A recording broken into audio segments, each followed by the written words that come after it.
Guys, welcome to my channel. আজকে চলে এলাম নতুন একটা ভিডিও নিয়ে। আগের ভিডিওতেই আপনারা দেখেছেন আমরা গেছিলাম অযোধ্যার রাম মন্দিরে আর রামলালার দর্শনও করেছি। ভিডিওর লিংক দেওয়া আছে ডেসক্রিপশন বক্সে, চাইলে এখনই দেখে নিতে পারেন। তো শুরু করা যাক আজকের ভিডিওটা। আজকে ডে 2 আর আমরা আজকে বেরিয়ে পড়ছি প্রয়াগরাজ। করতে পারি সকাল 8টা গেছি, কীভাবে যাওয়া যায়? আমরা তো যাবো বাসে। হোটেল থেকে আমরা লাগেজ নিয়ে বেরিয়ে পড়েছি এবং একটা টোটো নিয়ে আমরা চলে যাব বাস স্ট্যান্ডে এবং সেখান থেকেই বাসে আমরা যাব প্রয়াগরাজ।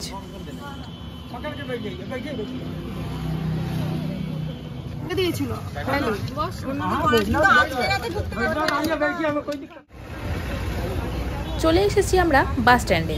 সকালে বেশি কিছু খাওয়া হয়নি, তাই এখন চলে এসেছি আমরা চাট মশলার দোকানে এবং এখানে আমরা এখন ছোলার চাট মিক্সচার খাবো।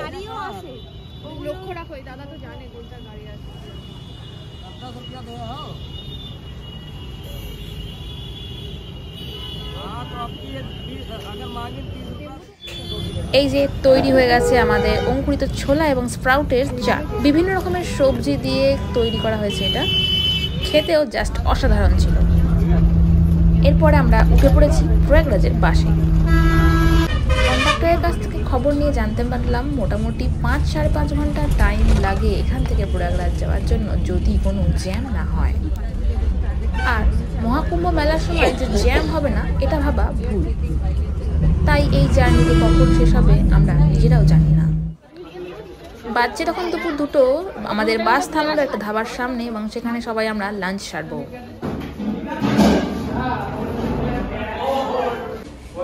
সেই 8:30টার সময় বাসে উঠে এতক্ষণে আমরা কটা বাজছে এখন 2টোর সময় নেমেছি আমরা খেতে। মাঝখানে অনেক জ্যাম ছিল, জ্যামেতে আমরা বসেছিলাম 2 ঘন্টা ছিলাম। এখনও আর্ধেক রাস্তা এসেছি, এখন আর্ধেক রাস্তা এখন যেতে হবে। আগে এখন আমরা অর্ডার করে নিয়েছি 5 জনের জন্য ভেজ থালি, 120 টাকা করে প্লেট। দেখি কী কী দেয়। পেঁয়াজ আর লহসুন का मुझे बना नहीं है ना यार। जिम्मे और एक था দিয়েছে ফুলকপির তরকারি, দেখি আলুর দম, ডাল, ভাত আর তন্দুরি রুটি। খেয়ে দিয়ে আমরা আবারও রওনা দিয়েছিলাম আর এখন বেজে গেছে সন্ধ্যে 7টা। প্রয়াগরাজ পৌঁছাতে আর 30 কিলোমিটার বাকি আর আমরা ফেসে গেছি এইরকম মারাত্মক একটা জ্যামে।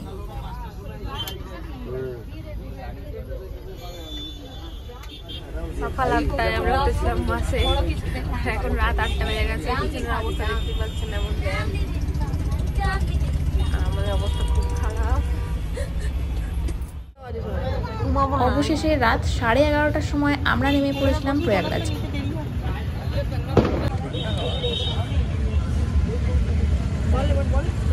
হ্যালো গাইস, এখন বাজছে রাত 12টা। আমাদের অবস্থা খুবই করুণ। আমরা এখন বাস থেকে নেমে সঙ্গমে যাওয়ার জন্য ট্যাক্সি টোটো বুক করে নিয়েছি। সেখানে এখন যাবো, ওখানে নেমেও আবার 2 কিলোমিটার হাঁটতে হবে। মানে আমাদের অবস্থা হচ্ছে খুবই শোচনীয়, কিন্তু মনোবল কিছুতেই ভাঙেনি। দেখা যাক শেষ পর্যন্ত কী হয় আমাদের। আমরা তো বুক করে নিয়েছিলাম টোটো, কিন্তু অনেক লোক দেখছিলাম যে হেঁটে হেঁটে যাচ্ছে সঙ্গমের উদ্দেশ্যে। এই মাঝ রাতেও এত ভিড় মহাকুম্ভ মেলা যাবার জন্য।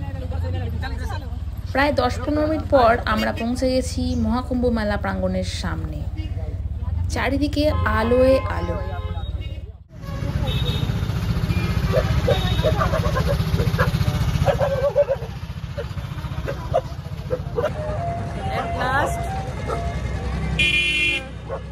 এখন বাজে 12:30। আমরা মেলা প্রাঙ্গণে, কুম্ভ মেলা, মহাকুম্ভ। বোঝা যাচ্ছে না যে এত রাত হয়েছে।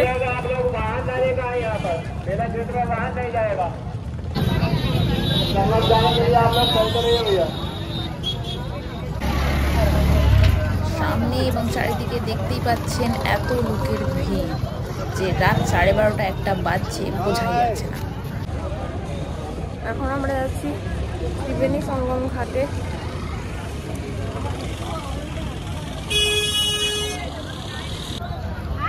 এই হচ্ছে সঙ্গম দ্বার, এই প্রয়াগরাজের সঙ্গমে যাওয়ার রাস্তা।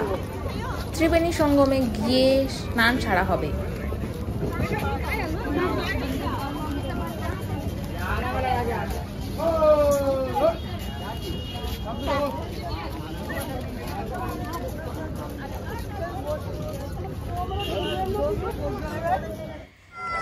এই হলো সেই ত্রিবেণী সঙ্গম, যেখানে মহাকুম্ভের পবিত্র স্নান করতে সবাই এসেছেন।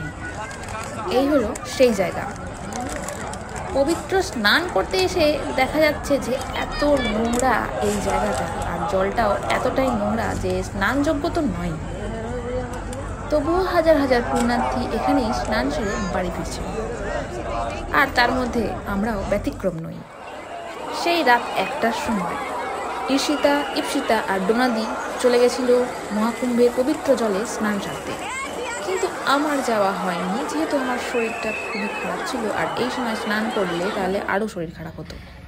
এখানে ড্রেস চেঞ্জ করার ব্যবস্থাও ছিল এবং অস্থায়ী টয়লেটের ব্যবস্থাও ছিল। সবার স্নান কমপ্লিট, তাই অবশেষে আমরা এখন ফিরছি আবার বাস স্ট্যান্ডের উদ্দেশ্যে, এবং সেখান থেকে বাস ধরে আমরা পৌঁছে যাব বেনারসে। মেলা প্রাঙ্গণ থেকেই আমরা পেয়ে গেছিলাম অটো, আর অটোয় চারিদিক দেখতে দেখতে আমরা এগিয়ে চলেছিলাম।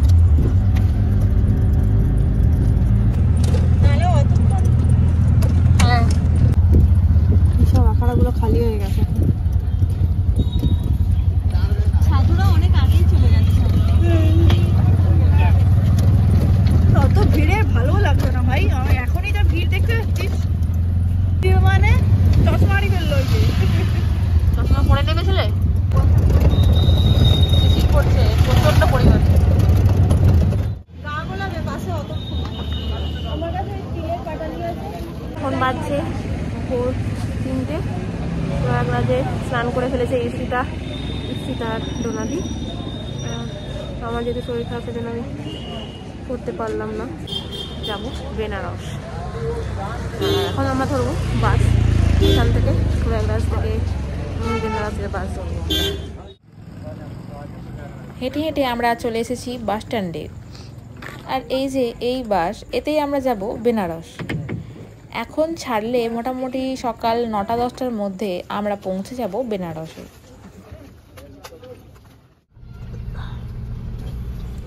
অবশেষে আমাদের বাস ছেড়ে দিল এবং আমরা যাত্রা শুরু করলাম প্রয়াগরাজ থেকে বেনারসে। এখন বাজে সকাল 8:30, আর মোটামুটি 10 থেকে 15 কিলোমিটার বাকি বেনারস পৌঁছাতে। প্রয়াগরাজ থেকে বেরোনোর সময় মোটামুটি ভালোই 2-1 ঘন্টা জ্যামে আমরা আটকে পড়েছিলাম। এখন আমরা বেনারস জাংশন পেলে সামনের দিকে এগোচ্ছি। অবশেষে আমরা পৌঁছে গেছি বেনারস, এবং প্রয়াগরাজের বাস থেকে আমরা নেমে পড়েছি। এখন অটো ধরে চলে যাব আমাদের বুক করা হোটেলে। বেনারসের সমস্ত ডিটেলস এবং হোটেলের ডিটেলস আসছে পরবর্তী ভিডিওতে, দেখতে থাকুন আমাদের ভিডিও। তো আজকের মতো ভিডিওটা এই পর্যন্তই। ভিডিওটা কেমন লাগলো কমেন্টে অবশ্যই জানাবেন, ভালো লাগলে লাইক শেয়ার করতে ভুলবেন না, আর আমাদের চ্যানেলে নতুন হলে অবশ্যই সাবস্ক্রাইব করে দেবেন। তো আজকের মতো বাই, দেখা হচ্ছে পরের ভিডিওতে।